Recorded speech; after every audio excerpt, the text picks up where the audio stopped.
오늘 하나님께 주시는 말씀은 열왕기상 9장 6절에서 9절 말씀입니다. 열왕기상 9장 6절에서 9절 말씀, 거룩하신 하나님의 말씀입니다.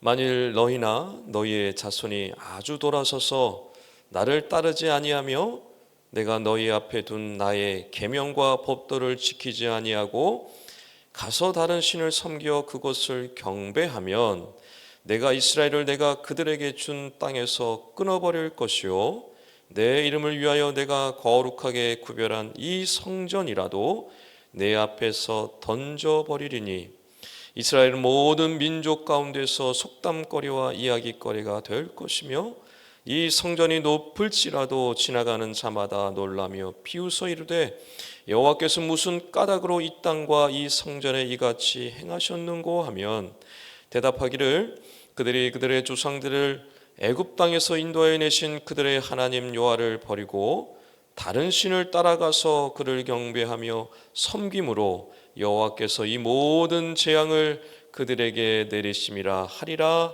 하셨더라. 아멘. 솔로몬은 7년이라는 시간 동안 정성을 다해서 성전을 건축했습니다. 건축을 마친 후에 하나님께 간절히 기도를 드렸습니다. 그 기도와 봉헌식이 다 마치자 온 백성들이 기뻐하며 자기 집으로 돌아갔다라고 말씀하고 있습니다.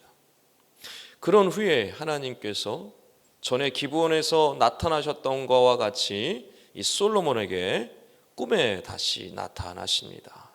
그리고 축복의 말씀을 주십니다. 솔로몬이 간절히 구했던 그 모든 기도를 들어주시겠다라고 말씀해 주신 것입니다. 그런데 그뿐만 아닙니다. 하나님께서 솔로몬이 건축한 그 성전에 그의 이름을 영원히 새겨놓겠다라고 말씀하십니다. 그리고 그의 눈이, 그의 마음이 항상 그곳에 있게 하시겠다라는 엄청난 축복의 말씀을 주십니다. 다윗이 행했던 것처럼 솔로몬이 하나님의 말씀을 듣고 행하면, 그의 길을 따라 지켜 행하면 약속하신 그대로 솔로몬의 왕위를 견고하게 해주시겠다라고 말씀해 주십니다.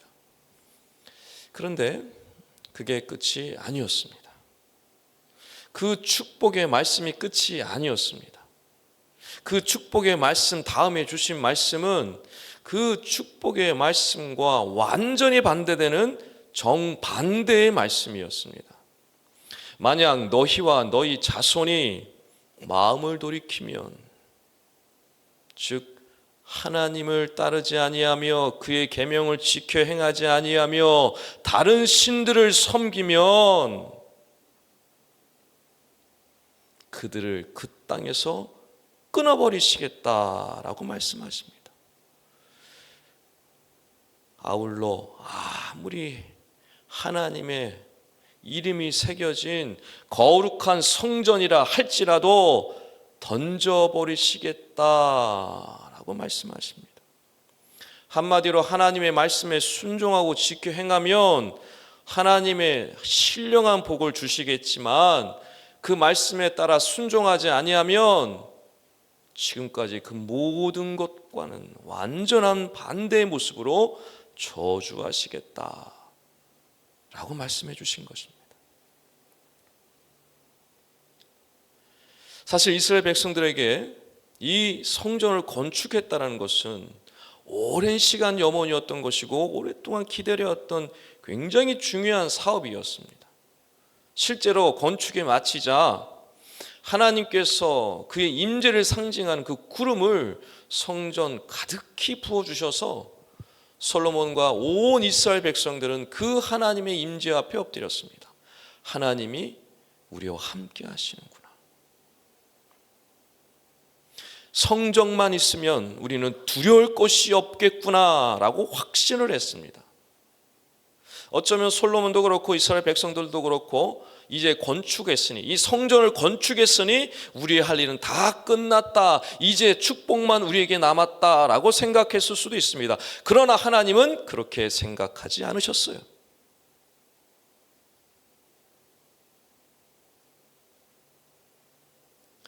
축복과 저주의 말씀을 주시는 이유, 바로 그것입니다. 아직 하나님은 할 일이 남아 있었습니다. 이스라엘 백성들도 해야 할 일이 남아 있었던 것입니다.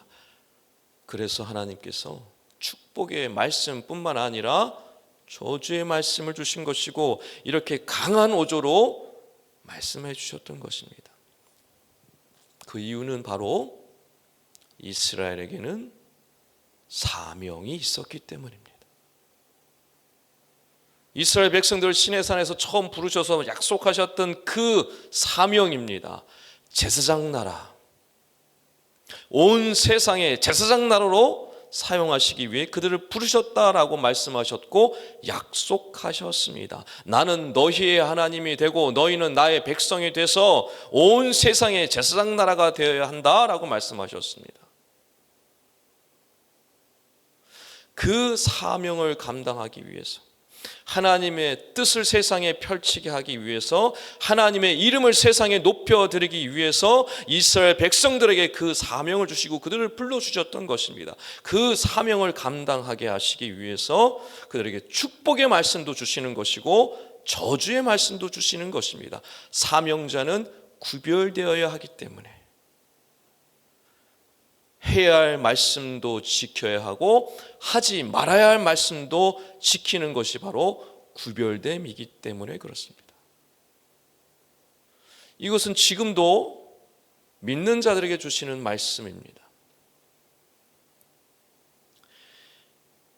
신앙생활은 예수 믿고 구원받는 것이 끝이 아닙니다.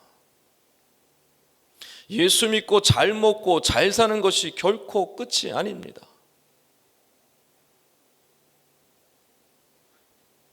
오히려 예수 믿고 구원받는 것이 시작입니다. 마치 아기가 엄마 뱃속에서 10달 동안 잘 살다가 세상에 나오면 끝이 아닌 거하고 똑같습니다. 엄마 뱃속에서 나오는 순간 이제 시작이죠. 자라가야 하고 성장해야 하고 어른이 되어서 성숙한 어른으로서의 모습으로 그 일을 감당해내야 하는 것입니다. 그와 똑같습니다. 교회를 건축했다고 끝이 아닙니다. 교회를 건축했으면 이제 본격적으로 교회다운 모습의 사명을 감당해야 하는 것입니다. 직분을 받았다고 끝이 아닌 것이죠. 직분을 받았으니 직분에 합당한 사명을 감당해야 하는 것입니다. 예수 믿고 구원받았다고 끝이 아닙니다. 이제 본격적으로 하나님 나라의 사명을 위해 예수 그리스도께서 우리에게 보여주신 것과 같이 해야 할 일을 하기 위해 우리는 예수 믿고 구원받는 것입니다. 이 땅에 그 사명을 감당하기 위해서 우리는 하나님의 자녀로 부름받은 것입니다. 이 사명자의 삶을 감당하기 위해서 성경은 우리에게 끊임없이 축복의 말씀과 저주의 말씀을 동시에 주고 있는 것입니다. 무엇을 하면 축복해 주신다. 무엇을 하지 말아라. 만약 하지 말아야 할 것을 행하면 저주를 받는다라는 이 두 가지 말씀을 동시에 주고 있는 것입니다. 마치 우리가 걸음걸이를 할 때 바르게 걸으려면 양발을 다 사용해야 하는 것과 같은 이치인 것입니다. 저주의 말씀, 축복의 말씀을 우리가 순종하고 살아갈 때 양발을 딛고 바르게 걷는 것과 같은 건강하고 바른 신앙인으로 우리는 살아갈 수 있는 것입니다. 여러분, 하나님께서 이스라엘 백성들에게 이 축복의 말씀과 저주의 말씀을 동시에 주신 이유는 그들을 어렵게 하고 힘들게 하고 고통 주기 위해서 주신 말씀이 결코 아닙니다. 오히려 그 반대입니다. 하나님 나라의 백성으로 누릴 신령한 복락들, 이 땅의 축복들을 받아 누리게 하시기 위함이었고, 동시에 이 땅 가운데서 제사장 나라로 하나님이 사용하시고자 하는 그 사명의 나라로 쓰이고자 쓰임 받도록 그 말씀을 주셨던 것입니다. 저와 여러분이 하나님 나라의 백성으로, 하나님의 자녀로 부름받은 것도 똑같습니다. 이 자리에 우리는 왜 있습니까? 우리는 왜 예수님을 따라 살아가는 제자의 삶을 잘 살고 있습니까? 잘 먹고 잘 살기 위함입니까? 그저 세상 속에 떵떵거리며 성공하기 위함입니까? 그렇지 않습니다. 왕 같은 제장으로 살기 위함입니다. 하나님의 나라의 거룩한 그 뜻을 이루기 위함이고, 그의 나라와 그의 의를 이루기 위하여 저와 여러분은 부름받은 사람들입니다. 온 마음과 뜻과 정성을 다해 하나님 주시는 귀한 말씀들을, 그 말씀이 축복의 말씀이든 저주의 말씀이든 뭐뭐뭐 해야 하는 말씀이든 뭐뭐뭐 하지 말아야 할 말씀이든 우리는 그 말씀 두 가지를 붙들고 살아가야 하는 사람들입니다. 왜 그렇습니까? 사명자이기 때문에 그렇습니다. 구별된 사람이기 때문에 그렇습니다. 그 길을 가는 것이 비록 힘들고 어려울지라도 우리는 그 길을 가야 합니다. 왜 그렇습니까? 주님이 우리를 위해 그 길을 가셨고, 그 길을 가도록 부르셨고, 그 길을 가는 것이 우리의 이 땅에 온 목적이요 살아가야 할 이유이기 때문에 그렇습니다. 성령 하나님께서 도와주십니다. 우리는 성령 하나님을 의지해야만 그 사명을 감당할 수 있습니다. 성령께서 우리를 지혜롭게 하시고 깨닫게 하시고 순종케 하시고 그의 인도를 따라 나아갈 수 있게 해주시는 것입니다. 바라옵기는 그 성령 하나님의 놀라운 능력과 역사를 의지하시고 오늘도 여러분에게 주신, 각자에게 주신 귀한 사명을 성실히 감당하심으로 하나님의 선하신 뜻을 이루어드리고 그의 나라를 세워드리고 하나님의 이름에 합당한 모습으로 나아가심으로 하나님께 영광 돌리시는 하나님 마음을 시원케 드리시는 새벽 모든 성도님들 다 되시기를 주님의 이름으로 축원합니다. 함께 기도하겠습니다. 하나님, 오늘도 귀한 말씀으로 저희 영혼을 깨워주시니 감사합니다.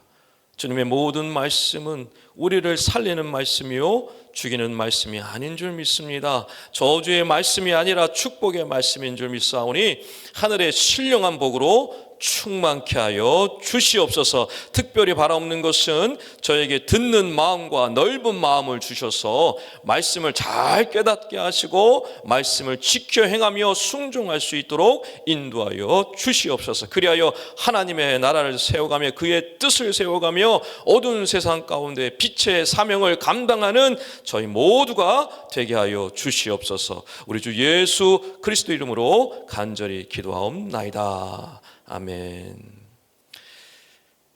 함께 기도하길 원합니다. 지금 들은 말씀이 내 삶으로 이어지게 하옵소서. 또 다른 희년 3년 회복이 가정마다 각 부서마다 각 공동체마다 풍성하게 임하게 하여 주시옵소서. 동네 샘매줄 말씀 묵상과 동네 사역을 축복하시고 말씀이 삶이 되는 복을 받게 하여 주시옵소서. 크리스마스 예물 플러스 20을 축복하시고 영혼을 구원하는 데 쓰임받는 우리 공동체가 되게 하여 주시옵소서. 나라가 정치적으로 속히 안정되게 하시고 공의와 정의가 이루어지는 나라 되게 하여 주시옵소서. 육체와 마음의 질병으로 고통받는 영혼들이 주님의 강한 능력으로 치료를 경험케 하여 주시옵소서. 싱크 청년부를 축복하시고 오직 말씀과 기도로 세워져가는 청년부 되게 하여 주시옵소서. 공동기도 제목과 개인기도 제목을 놓고 기도하신 후에 삶의 자리로 나아가겠습니다. 하나님 아버지, 오늘도 귀한 말씀으로 우리 영혼을 깨워주시니 감사합니다. 이스라엘 백성들에게 주셨던 귀한 축복의 말씀들, 또 저주의 모든 말씀들이 우리를 사명자로 부르셨기 때문에 주신 말씀인 줄 믿습니다. 구별된